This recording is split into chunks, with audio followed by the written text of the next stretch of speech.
Hello दोस्तों, स्वागत है आपका मेरे चैनल ज़िंदगी कुछ हकीकत कुछ फसाना में। आज मैं आपके लिए लेकर आई हूँ सुभद्रा कुमारी चौहान जी के द्वारा लिखी कहानी तीन बच्चे। तो चलिए कहानी सुनना शुरू करते हैं। मेरे बच्चों में से प्रत्येक ने अपने लिए एक एक बगीचा लगाया था। बगीचा क्या, फूलों की छोटी छोटी क्यारियाँ थीं। एक दिन सवेरे हम लोगों ने देखा कि उन क्यारियों में फूल खिलाए हैं। बच्चे ही तो ठहरे, एक एक को अपनी अपनी क्यारी के फूल अधिक सुंदर जान पड़े और इसी बात पर उन लोगों में लड़ाई छिड़ गई। हर एक का कहना था कि उसकी क्यारी के फूल सबसे सुंदर हैं। बात बढ़ते बढ़ते फूलों से हटकर दूसरे ही क्षेत्र में जा पहुंची। एक हिटलर बना तो दूसरा मुसोलिनी और तीसरा स्टालिन, और मुझे इन तीनों की मां बनने का सौभाग्य एक साथ ही प्राप्त हो गया। संग्राम में विषैले वाक्यों का प्रयोग होते सुनकर मुझे चौके का काम छोड़कर बगीचे की ओर जाना पड़ा। मुझे देखते ही सब एक साथ अपने अपने पक्ष का समर्थन कर न्याय की दुहाई देने लगे। न्याय का कार्य उतना आसान न था जितना कि एक अदालत के जज का होता है। जज के पथ प्रदर्शन के लिए कानून होते हैं और नज़ीरें भी। चाहे लकीर की फकीरी में अन्याय ही क्यों न हो जाए, पर उसका मार्ग स्पष्ट रहता है। मेरे सामने न नज़ीर थी न कानून, फिर भी मुझे यह लड़ाई समाप्त करनी थी और न्यायपूर्वक। मैं सोच ही रही थी कि निर्णय करने के लिए जूरी क्यों ना नियत कर ली जाए कि इतने में ही बच्चों के काका जी आते दिखाई दिए। चीखना चिल्लाना तो दूर, उन्हें किसी का पंचम स्वर के ऊपर बोलना तक पसंद नहीं है। बच्चों को लड़ते देखकर बोले, अच्छा यह लड़ाई किस लिए है?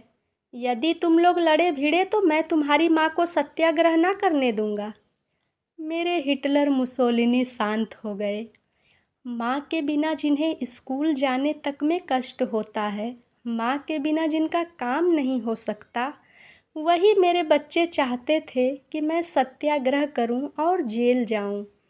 अब मैंने उनसे पूछा कि कोई शिकायत तो नहीं है, तो सब एक स्वर में बोल उठे, नहीं माँ, सभी क्यारियों के फूल सुंदर हैं, तुम सत्याग्रह करो और जल्दी जेल जाओ। हम सब भीतर जाने को ही थे कि बाहर से गाने की आवाज़ आई। गाना कोरस में था और स्वर था बच्चों सा।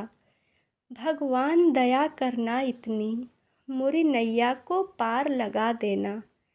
और अब तो हम सब दरवाजे की ओर दौड़ पड़े। इसी समय दूसरा पद सुनाई पड़ा, मैं तो डूबत हूँ मझधार पड़ी, मोरी बैयाँ पकड़ के उठा लेना। बाहर आकर देखा, तीन बच्चे थे, दो लड़कियां और एक लड़का। बड़ी लड़की होगी 10 बरस की, छोटी 8 और 7 के बीच में थी, और लड़का वह बड़ी की ही गोद में था, कोई 3 साल का। हम लोगों को देखते ही उन लोगों ने गाना बंद कर दिया। लड़के को गोद से उतारकर बड़ी ने जमीन से माथा टेककर हमें प्रणाम किया। उसकी देखा देखी छोटी लड़की और लड़के ने भी जमीन से माथा टेका और तीनों ने अपने चिथड़ों में छिपे हुए पेट को दिखाकर यह बताया कि वे भूखे हैं। बड़ी के हाथ में एक झोली थी और छोटी के हाथ में टीन का डिब्बा। उन्होंने एक बार झोली की ओर देखा जो बिल्कुल खाली जान पड़ती थी, फिर हमारी ओर याचना की दृष्टि से देखने लगे। मैंने उनसे कहा, तुम गाती तो बहुत अच्छा हो, और भी कोई गाना जानती हो? बड़ी के बोलने के पहले ही छोटी बोल उठी, हमें भजन भी आते हैं बड़ी मालकिन।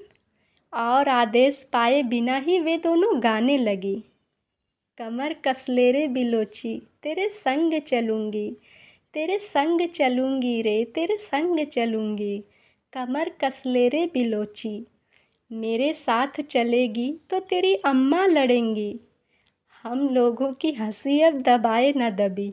अम्मा के लड़ने की बात सुनते ही वह फूट पड़ी। वे सभी शर्मा कर चुप हो गए। उनकी दृष्टि से ऐसा जान पड़ता था कि वे किसी अज्ञात भूल से दुखी हो गए हैं। मैंने हंसी रोककर आश्वासन के रूप में कहा, बहुत अच्छा गाया।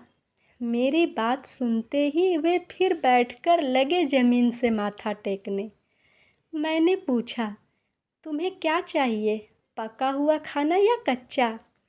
बड़ी ने फिर जमीन से माथा टेक कर कहा, कुछ भी खाने को चाहिए बड़ी मालकिन, कल से कुछ नहीं खाया है। मैंने बच्चों से कहा कि इन्हें 2-2 पूड़ियाँ लाकर दे दो और मैं अंदर चली गई। बच्चों ने उन्हें कितनी पूड़ियाँ दी यह तो मैं नहीं कह सकती, पर जब चौके में जाकर देखा तो ना डिब्बे में एक भी पूड़ी थी और ना कटोरे में तरकारी। दूसरे दिन हम लोग सुबह की चाय पीकर उठने ही वाले थे कि वे बाल गवैये फिर आ पहुँचे।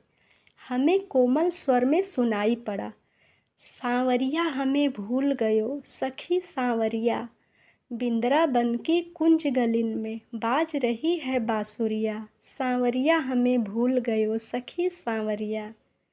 मैंने अपने बच्चों से कहा, कल तुमने इन्हें खूब पूड़ियाँ खिलाई थी ना, अब वे सब फिर आ गए, जैसे उनके लिए यहाँ रोज पूड़ियाँ धरी हैं। धरी तो हैं माँ, एक साथ ही बच्चों के मुंह से निकला और सबके हाथ एक साथ ही पूड़ी के डिब्बे की ओर बढ़े। मैंने उन्हें रोकते हुए कहा, ठहरो ठहरो, रोज रोज इन्हें पूड़ियाँ खिलाओगे तो वे दरवाज़ा ही न छोड़ेंगे। उन्हें चावल या आटा देकर जाने को कह दो। एक बच्चा बोल उठा, बेचारे छोटे छोटे बच्चे, ना जाने उनकी माँ भी है या नहीं, वे भला कहाँ पकाएंगे। दूसरा ताने के स्वर में बोला, इससे अच्छा तो उन्हें कुछ भी ना दिया जाए। सबसे छोटा बोला, तुम भी माँ होकर ऐसा क्यों कहती हो माँ, उन बेचारों को भी भूख लगी होगी, हमारे हिस्से की ही दे दो। लड़की सब में समझदार थी, उसकी दृष्टि यही चाह रही थी कि माँ का इशारा भर मिले और पूड़ियों का डिब्बा ले जाकर वह पूड़ियाँ उन बच्चों को खिला दे। मैंने उदासीनता से कहा, पूड़ियाँ ही दे दो, पर शाम को फिर तुम्हारे लिए नाश्ता बनाना पड़ेगा। माँ, शाम को नाश्ता नहीं करेंगे, एक स्वर में एक साथ बच्चों ने कहा और हाथ में पूड़ियाँ लिए हुए दरवाजे की ओर दौड़े। चौके का काम निपटाकर जब मैं बाहर आई तो देखा वे तीनों बड़े मज़े में पूड़ियाँ खा रहे थे और मेरे बच्चे भी बड़े उत्साह से उन्हें परोस रहे थे। जब वे खा पीकर उठे तो मैंने कहा, देखो भाई, तुमने पूड़ियाँ खा लीं, अब बिना गाना सुनाए ना जा पाओगे। उन्होंने कृतज्ञतापूर्वक माथा जमीन पर टेककर गाना शुरू किया। अब ना रहूँगी कान्हा तोरी नगरिया, हाट बाट मेरी गैल ना छोड़े, पनघट पर मोरी फोड़े गगरिया, अब ना रहूँगी कान्हा तोरी नगरिया। गाना गा चुकने के बाद उन्होंने ज़मीन पर माथा टेका, जैसे हमें आशीर्वाद देकर जाने के लिए उद्धत हों, पर मैंने उन्हें रोक कर पूछा, क्या तुम तीनों भाई बहन हो? हाँ बड़ी मालकिन, बड़ी लड़की ने कहा। मैंने पूछा, तुम्हारा नाम क्या है? अपना नाम उसने ईठी, छोटी बहन का नाम सीठी और भाई का नाम प्रेमा बतलाया। ईठी सीठी प्रेमा, उनका नाम दोहराते हुए मैंने पूछा, क्या तुम्हारे माँ बाप कोई नहीं है? तुम कल भी अकेले आए थे, आज भी? छोटी लड़की बड़ी तत्परता से बोल उठी, माँ भी है और बाप भी है, बड़ी मालकिन हमारे सब कोई है। कहाँ हैं तुम्हारे माँ बाप जो तुम्हें इस तरह अकेले फिरने को भेज देते हैं? बाप अमरावती में है और माँ। अमरावती में तुम्हारा बाप क्या करता है? मेरा छोटा लड़का बीच में ही पूछ बैठा। जेल में है छोटे बाबू, बड़ी लड़की ने उत्तर दिया। जेल में है?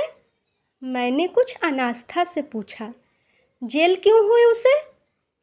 लड़की बोली, वह दारू जो पीता था और दारू पीकर चुप भी नहीं रहता था, दंगा करता था, माँ को मारता था, गाली बकता था। इसीलिए वो बड़ी मालकिन पुलिस वालों ने उसे पकड़ा और सब लोग कहते हैं पुलिस वालों ने ठीक किया। और तुम्हारी माँ, वह अब कहाँ है? मैंने पूछा। लड़की बोली, माँ, वह भी तो जेल में है और उसी के साथ हमारा सबसे छोटा भाई भी है। वह तो प्रेमा से भी छोटा है।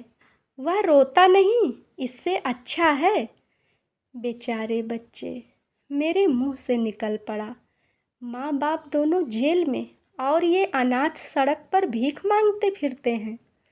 मैंने फिर पूछा, तुम्हारी माँ ने क्या किया था? लड़की बोली, हमारी माँ ने पुलिस वाले को मारा था, जिसने हमारे बाप को पकड़ा था ना, उसी को।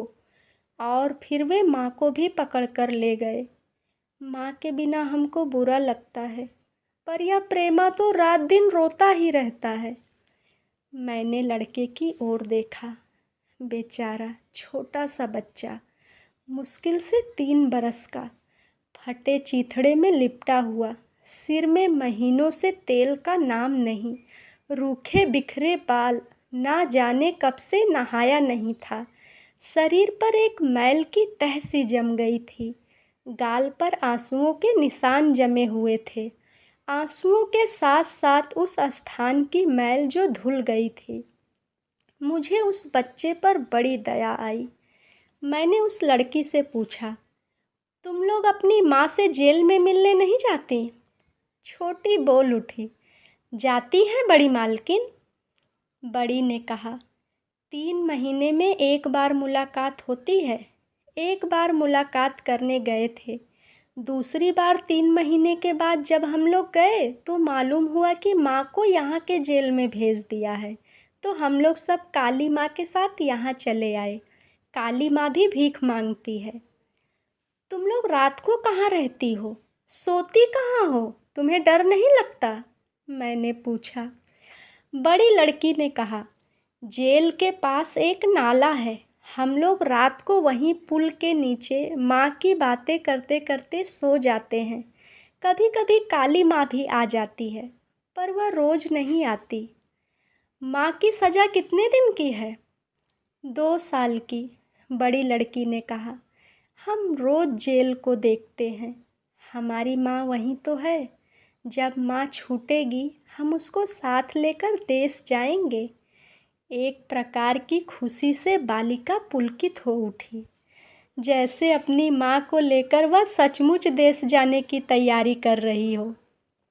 मैंने लड़की से पूछा, तुम लोग नहाती हो कभी? संकोच से बड़ी लड़की चुप रही। छोटी ने कहा, हमारे पास दूसरे कपड़े नहीं हैं ना। मेरा इशारा पाते ही मेरे बच्चों ने अपने पुराने कपड़ों में से बहुत से कपड़े ला दिए। मेरा चित्त उदास हो गया। मैं कमरे में बैठकर कुछ सोचने लगी और वे बच्चे कपड़े लेकर खुशी खुशी चले गए।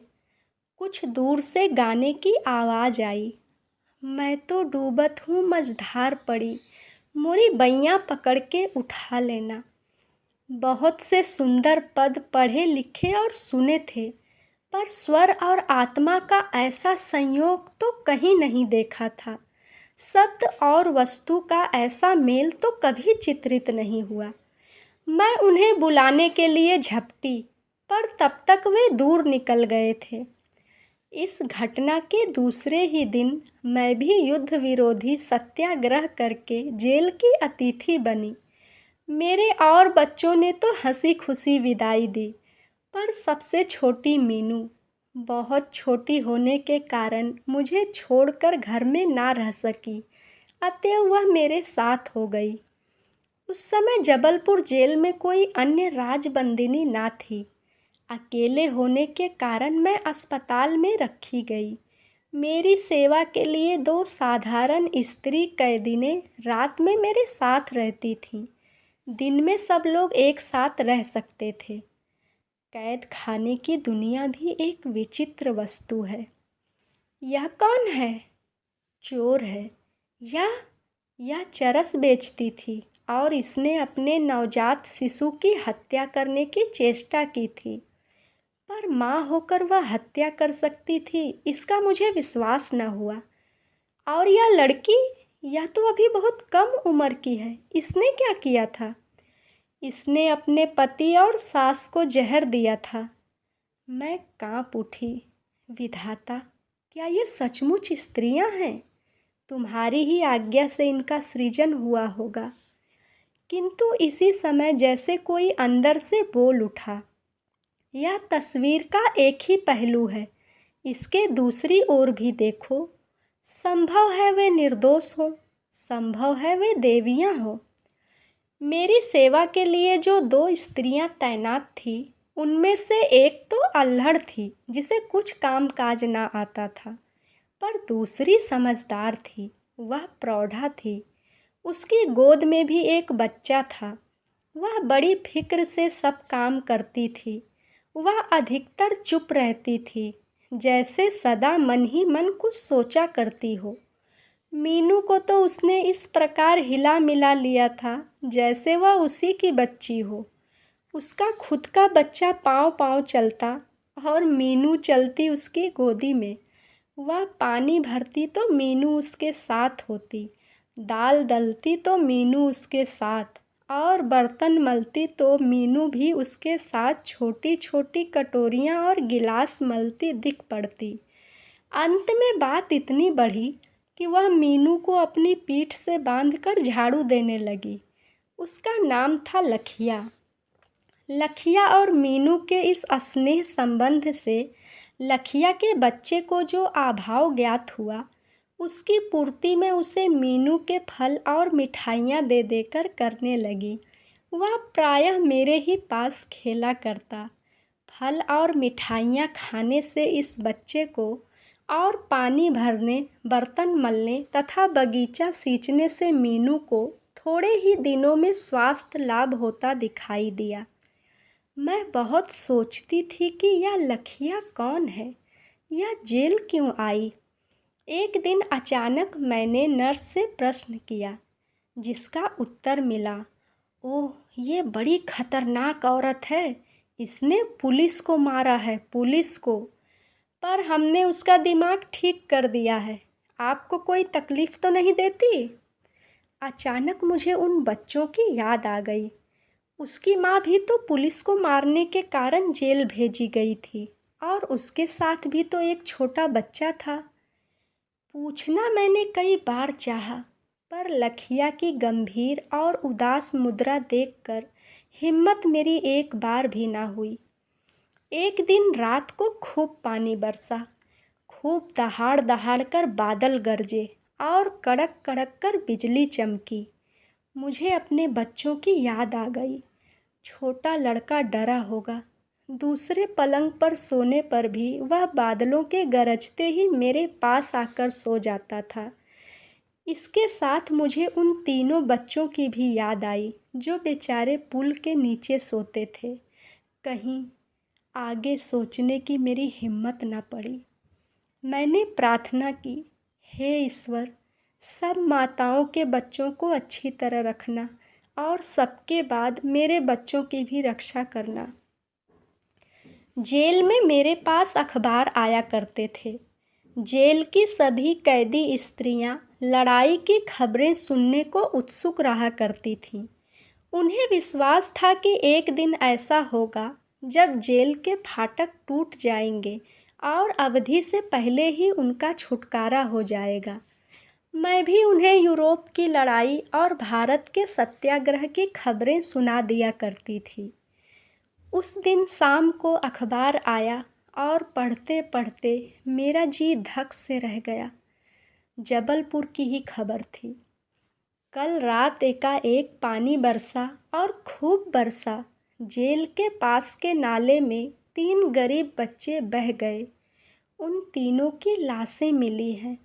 बहुत खोज करने पर भी उनकी शिनाख्त नहीं हो सकी। 2 लड़कियां हैं और 1 लड़का। ऐसा सुना गया है कि वे गाना गाकर भीख मांगा करते थे। मेरे घर पर आकर गाने वाले उन 3 बच्चों का चित्र हठात मेरी आँखों के सामने खिंच गया और ऐसा जान पड़ा जैसे दूर से कोई गा रहा है। मैं तो डूबत हूँ मझधार पड़ी, मोरी बैयाँ पकड़ के उठा लेना। अखबार रखकर मैं आंसू रोकने का प्रयत्न करने लगी। अचानक मेरे मुंह से निकल गया, बेचारे बच्चे। लखिया पास ही बैठी मेरे लिए चाय तैयार कर रही थी। उसने पूछा, क्या खबर है बाई साहब? अरे उदास क्यों हो गईं? बच्चों की याद आ रही है? मैं उसे कुछ भी उत्तर ना दे सकी। वह फिर बोली, थोड़े ही दिन तो और हैं बाई साहब, कट ही जाएंगे। फिर बच्चे अपने बाप के साथ तो हैं, फिक्र क्यों करती हो? उसकी ओर देखने की मेरी हिम्मत नहीं थी, पर मुझे ऐसा जान पड़ा जैसे उसने बात खत्म होते होते एक गहरी सांस ली और आंखों के आंसू पोंछ लिए। मैंने अपनी सब शक्ति संचित करके उससे पूछा, लखिया, तेरे और बच्चे हैं या यही एक है? आंखों में आंसू और होठों पर एक क्षीण मुस्कुराहट के साथ वह बोली, एक ही क्यों बाई साहब? मेरी बच्ची मीनू की ओर इशारा करते हुए कहा, यह बिटिया भी तो है।